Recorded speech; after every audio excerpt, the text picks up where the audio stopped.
Good morning. Welcome to Thursday at SEC Football Media Days, and we'll begin our day with the head coach at the University of Arkansas, Sam Pittman, who's entering his 5th season as head coach of the Razorbacks.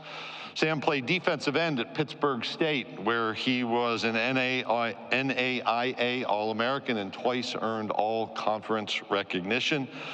Earned his bachelor's degree at Pittsburgh State, and he was inducted into the Pittsburgh State Athletics Hall of Fame in 1998. He won a shot put state title as a high school student back at Grove High School. Among his many talents, he is able to play the piano and guitar, something that he was required to do by his parents. He and his siblings learned how to play an instrument. He also played the tuba in high school. He has a new puppy named Latte who's chewing things up. Welcome to the stage, University of Arkansas head football coach Sam Pittman.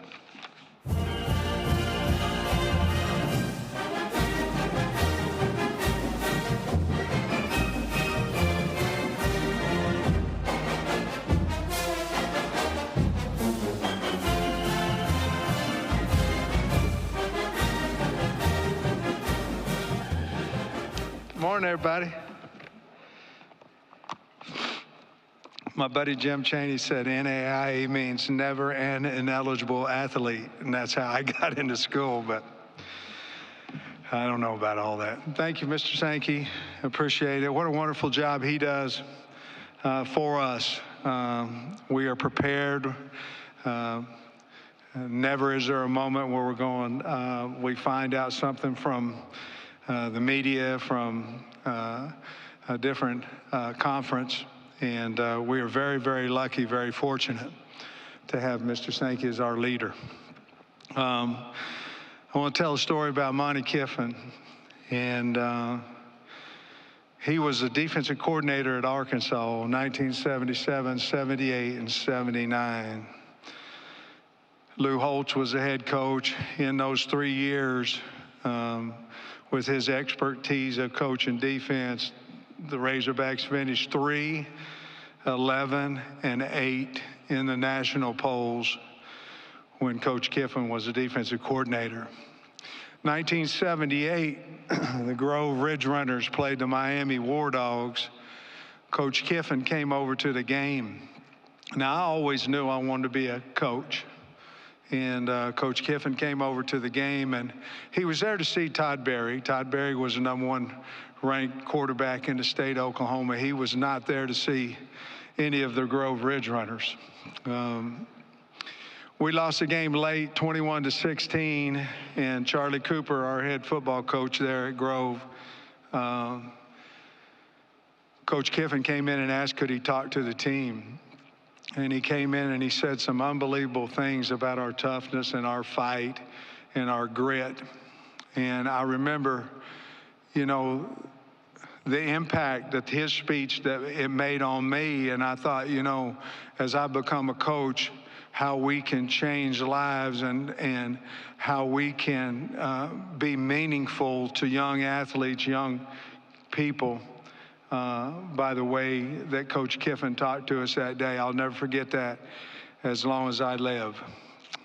The other thing I want to say is about Coach Saban. When Coach Saban had interest in me, it changed Jamie and I's life. It changed our life financially. It changed our life in myself having confidence in my ability.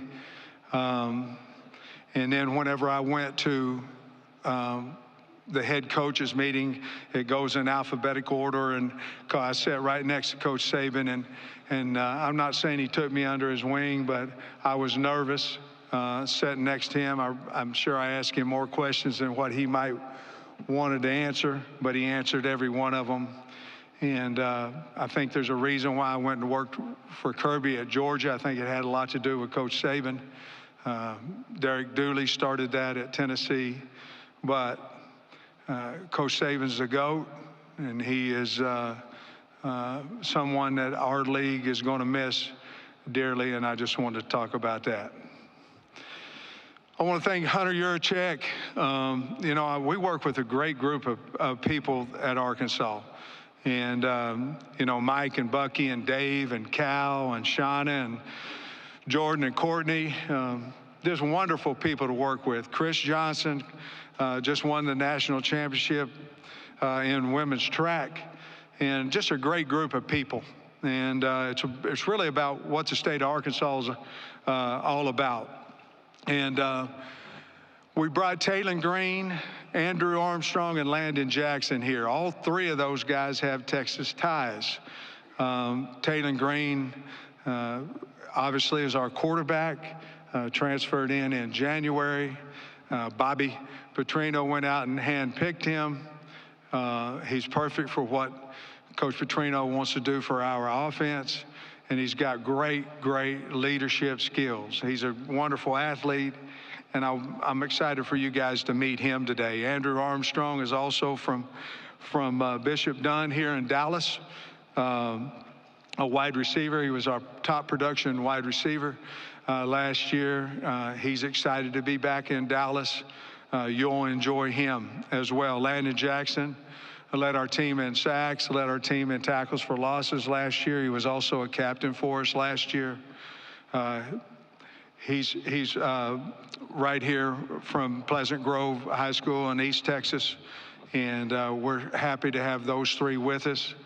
They, along with a lot of guys, are developing a culture, along with Ben Souders and the Streak staff, that is like no other. I'm so excited about this football team, and I'm excited about the talent level, but I'm also excited about the culture, about the way these guys treat each other, the way they talk to each other, the way they go out with each other, the way they compete against each other. Over the past 4 years, we've been invited to 3 bowl games. 2 of the last 3 years, at some point in the season, we've been ranked in the top 10. And I love this team. I love our coaches. Our expectations are as high as they've ever been for this season coming up. If we can take 4-20 to 9-4, we can deal with 4-8 too, and that's what we're going to do. I'm very excited about the Arkansas Razorbacks. Coach and staff, we have a new coordinator, Bobby Petrino. You guys are very familiar. If you're familiar with football, you're familiar with Bobby Petrino. Did a wonderful job at the University of Arkansas and other places. Been a head coach in the National Football League as well. Bobby's been a great resource for me. Not only I think he's a wonderful offensive coordinator, he also was a very successful head coach, and so there's a lot of times where I'm able to run things by him, and we decide collectively at times what's best for the University of Arkansas football team. Ronnie Fouch, our new wide receiver coach, come in from Missouri State, has done a wonderful job. Colby Smith was with the Miami Dolphins. He's our new running back coach. And Eric Mateus is our new offensive line coach.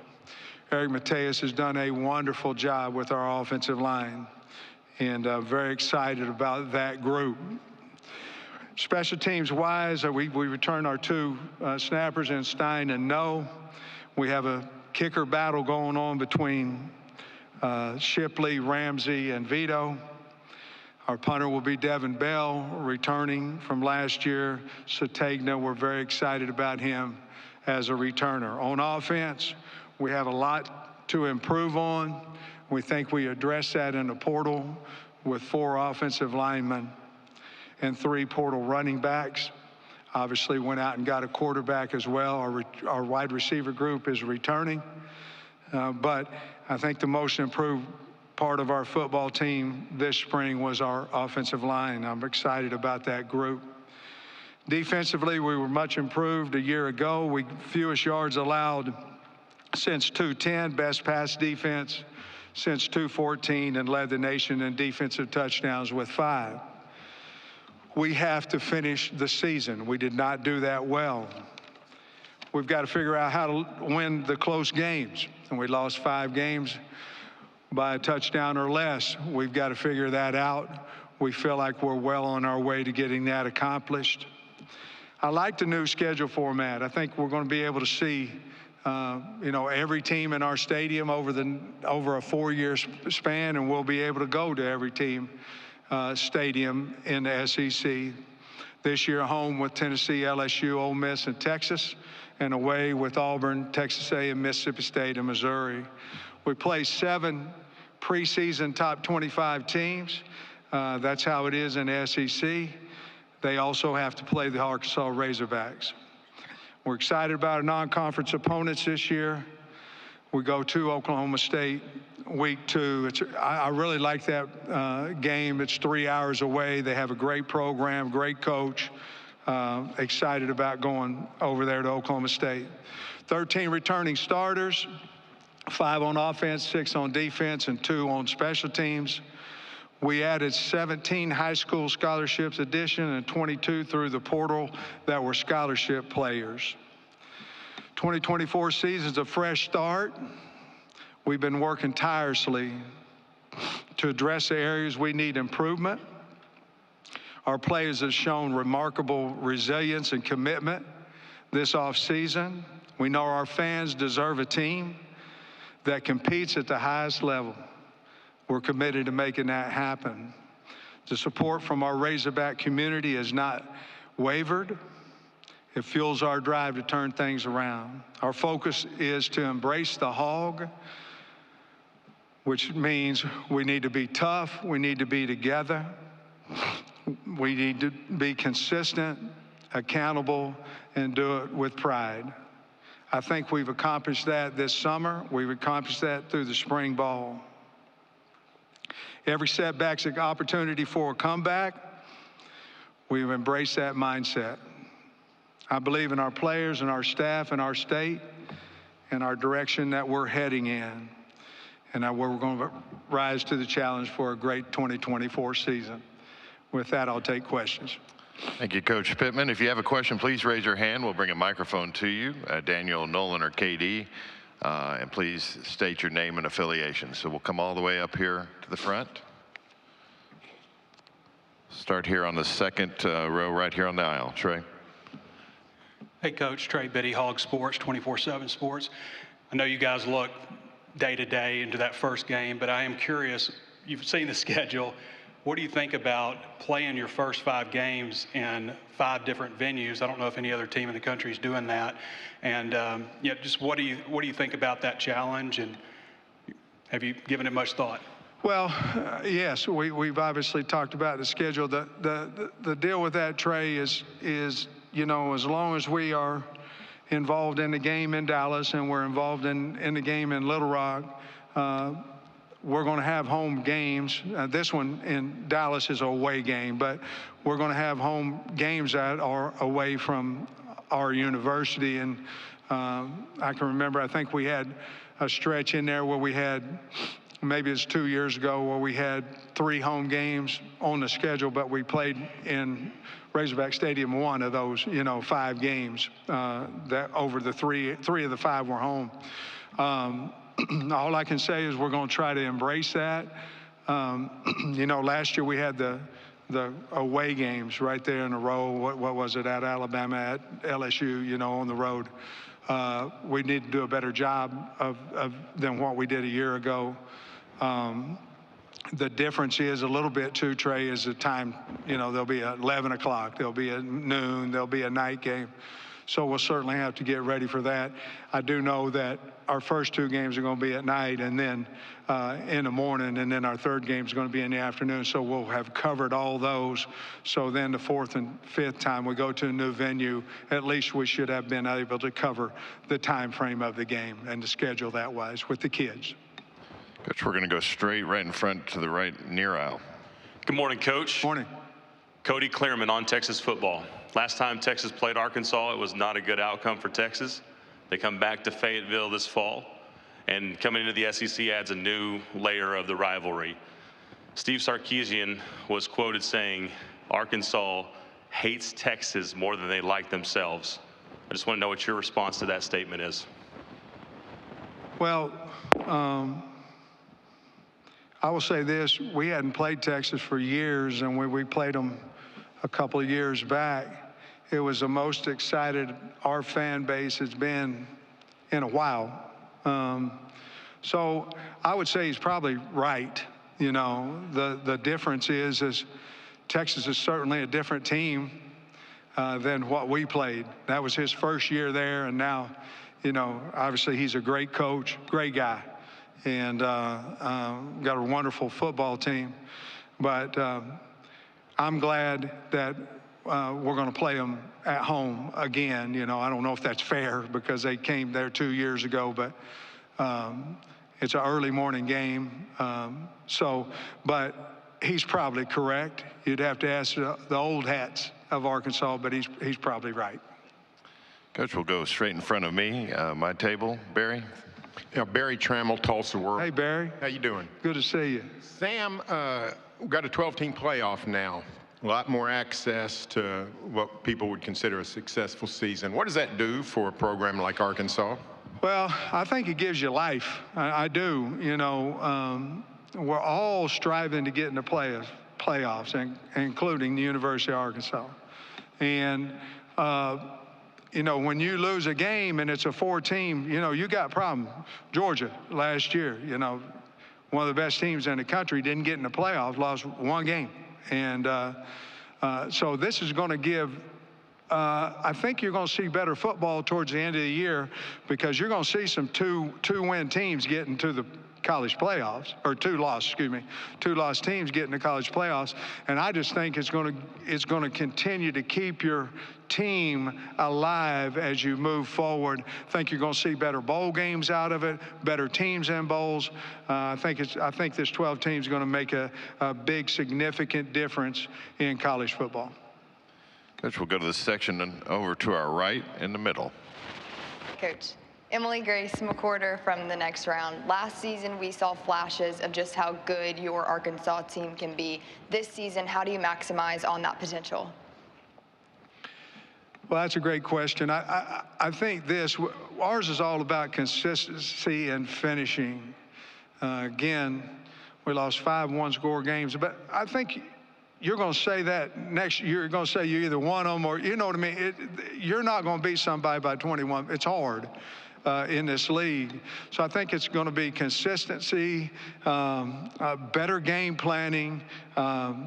We've got to be able to run the football. But I think we can capitalize on that. I really like this team. I really do. And I'm not trying to win media days. You guys know me. I'm just going to tell you how I feel. And I really like this team. And I think with the culture and the tightness of the team, I think you can win those games a little bit easier than if it's the other way. Which will stay the center aisle right along the near aisle.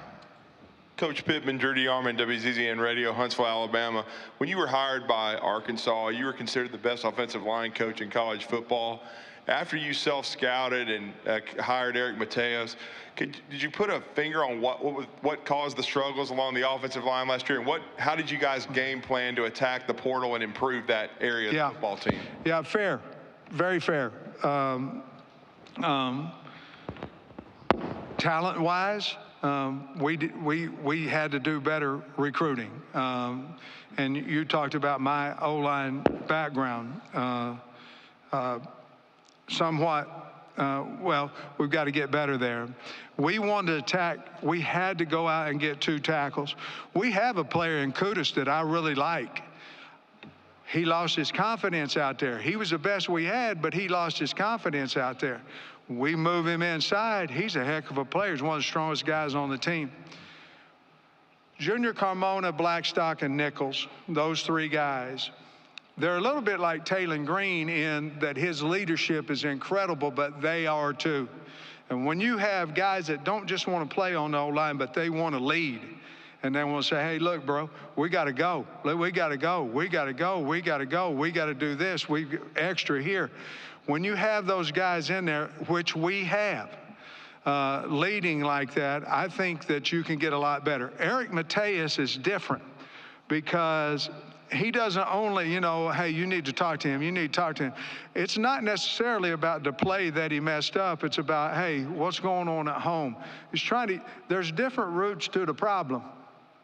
It may not be just between the ears. It may be life. It may be home. It may be girlfriend. And that's why I found Eric is just great at that, because the kids know he loves them and he thinks about them and he cares about them, and therefore they're going to play harder. I hope that was a trait that I had when I coached offensive line. I don't know if I did or not, but I hope that I had the trait that Eric has, because he can make kids play harder and better by the way that he talks to them and the way he treats them. Coach, we'll go in this section in front of me, midway back. Kirk.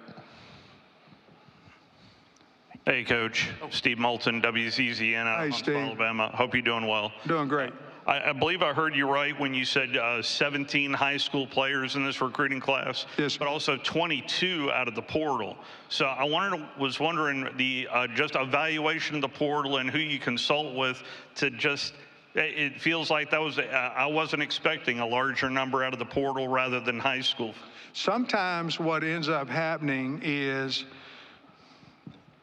you're going high school. So our goal every year is try to get to 20. Okay, we did not, but we want to try to get to 20 out of high school. The next thing you do is go, okay, how many scholarships do I have? I need 3 O linemen. I need 2 D linemen. I need, and our guys at Arkansas ask me that all the time. They ask me, okay, where are you going to go? There's the next number. And then what you hope you get is a trade for a trade. In other words, you hope that if it's April and you get to, you'd be fine if you don't need anybody else. You'd be fine. Somebody goes in the portal, you trade that position for that position. That's what happened this year, and that's where the 8 came in at the 7 at the end, which made that number somewhat larger. And we'll stay in that same section, about 4 rows. Hey, Sam. Kirk Bowles from the Houston Chronicle. Kirk. We'll talk to you about the college football playoff a minute. 17 games for the 2 final teams. Yeah. Do you think conferences should get rid of the championship games to take 1 game off the schedule? And also, would you like to see the teams that host games adopt the NFL model and just keep hosting until the final championship game? Well, I'd like to get to the damn SEC championship game. Is what I'd like to do. I'll say this. The game has hurt the league in the past. I don't think it, and I don't know if that's fair. I don't know if Mr. Sankey would agree with me, but, I remember when I was at Georgia, it hurt us. And then obviously this last year, it hurt Georgia. It's not going to now. Obviously. Will there be some communication about that? Probably. But don't you want to see who the conference championship, who's the winner, Personally, I'd hate to see that game go. I know 17 is a long season, but I do think this. I think whoever's the top seed has an opportunity to host. I think that would be, they've earned it throughout the year. I think that would be the best way to do that. Coach, we'll go in the center section. Right. Until you get to the bowl situation, and then we cannot cut any of the bowls out, none. Those are a way to get better and get your younger kids practicing. So, and I'm talking about, I don't mean Orange, Rose, and all that. I mean Liberty, Mayo. We need to continue to keep those. Okay, we'll go straight down the middle aisle. Sam, Carter Yates with Dave Campbell's Texas Football. You brought 3 guys who played Texas high school football here today. There are now 2 universities from Texas in your conference. How is that going to affect recruiting for y'all? Well, we try to put a 6-hour radius around Fayetteville, and so obviously Dallas is in that radius, and of course we jump on down to Houston a little bit, about 8. But Texas, there's so many kids down here that can play. If you look at our state, we just don't have a populated state. So, we may have anywhere from 6 to 8 kids that can play football in the SEC, at least in our opinion. That doesn't make us right, but at least in our opinion. And you may, you come into Dallas and you'll get, what do you think, 50? probably SEC players at least, just in this area. So the more we can get on the team, obviously, the more familiar, the more stories we can have, the better off we'll be and the better we can do here, Dallas East. Okay, we'll go right up front here in front of me. Tom. Hey, Sam. Tom Murphy, Arkansas Democrat. Yeah, Tom. You added Bobby Petrino to your staff, already had a big name in Arkansas. I'm wondering how your mesh with him might be better than what it was last year at Texas A&M. Man, that's hard to say because I'm not positive what happened over at A&M. Here's what I know. I hire people. I give my opinion, but he's the offensive coordinator, Travis the defensive coordinator, and that's his responsibility. Eric Matei's the O-line coach. Now I'm the oldest GA in the country. I'm helping him. I would want to work for me. I would want to work with me if I was an offensive coordinator, because I'm going to let you go get them. Now, I've got my ideas, and I'm going to come in. I'm going to have my tape up there, and I'm going to go, okay, I see this, I see this, I see this. But I would think if you asked Bobby and Travis and Scott Fountain, they'd say he gives me the freedom to run what I think is best. And I don't know about A&M. I don't know that. I just know that we've given him the freedom to go score points. Time for a couple more. We'll start in the section in front of me near the back. Hey, Sam. Connor O'Gara, Saturday Down South. Speaking of Bobby, for those of us that don't get to see you on a daily basis and see your interactions with him, what's it been like having Bobby back in Fayetteville? It's been great. I mean, he's passionate about he loves the Hogs. He likes to win. He likes to score points, you know, so it's been great. Again, I mentioned it before. I had Barry before that I could bump some head coaching questions off of. As I get older, the questions aren't as many, but or as I get more years of being a head coach. But it's like a security blanket. I got Bobby there. I had Barry there. I have Bobby there that I can run off things. And both those guys are not, hey, we need to do this, we need to do this, we need to do this. I'll ask them a question, and I want their opinion, and they know it.